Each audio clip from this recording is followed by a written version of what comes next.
Wow, church, today we are in for a treat. I am just so excited about the chapters we're reading today. Genesis 23 and 24.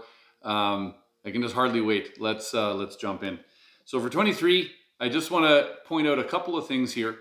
Abraham is at a difficult place in life. His beloved wife has passed away, and he is about to bury her. And I want to point out two things that Abraham does so well in this chapter that I think are inspiring for us to follow.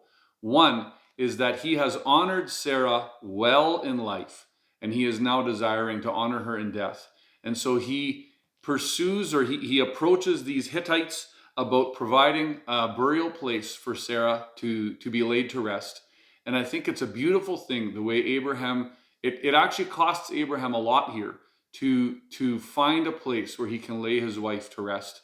And but he honors her. And I think that's significant. Ephesians 5 talks about how we are called to honor one another out of submission and reverence for Christ. And that's a good point to ponder. Maybe you even want to ask yourself that question today. Am I honoring my spouse the way the Lord would want me to honor them? Good question to ask in light of what Abraham's done here. The second thing that Abraham does is that he is committed to obedience. If you look at verse 4, he acknowledges that he is an alien and a stranger in this land. He's in a strange land. And why is he there? He is there at the instruction of the Lord. And the Lord has told him, leave your father's house and go to the land I will show you. Abraham has not inherited anything yet. He is just simply here in this place where God has told him to be. And burial is a big deal back in this culture, in these people.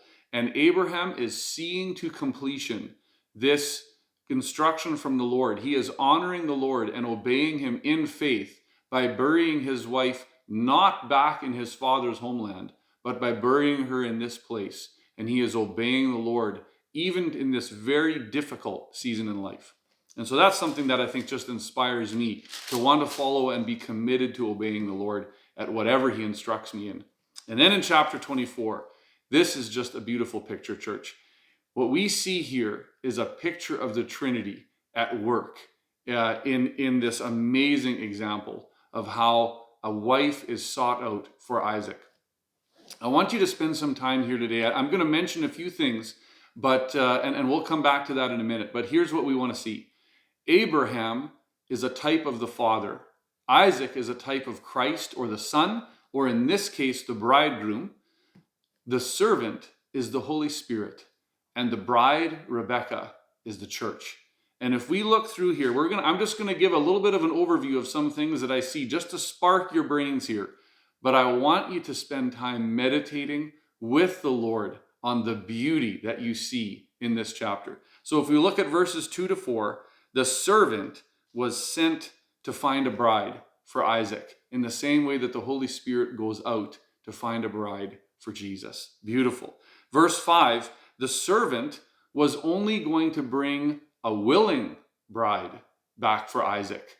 And that's also really awesome to think about when we think about that with the church.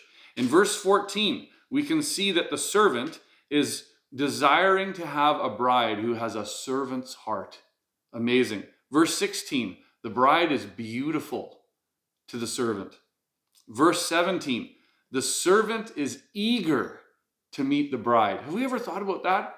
Thinking about how eager the Holy Spirit is to meet those who choose to follow Christ? Oh, powerful.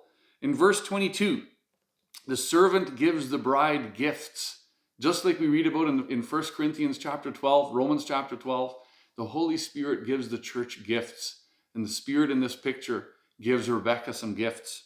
Then in verse 28, the bride goes to share with her family, or share with those around her experiences. Verse 45, we see the servant interceding for the bride. Delan was talking about that in the sermon on Sunday. We see that just being a powerful thing. Verse 57, the servant invites the bride, and she responds willingly without hesitation. And then in verse 67, we see the bridegroom receiving the bride into his house and loving her. Friends, spend some time meditating through this chapter today and just allow the Holy Spirit, ask the Holy Spirit to maybe give you a fresh understanding of how incredibly he loves you. and spend some time maybe going through that chapter. I left out some things. There's actually quite a bit more that you can see about how the Holy Spirit loves us in this chapter. Look through that with intentionality and enjoy celebrating Jesus today and his incredible love for you.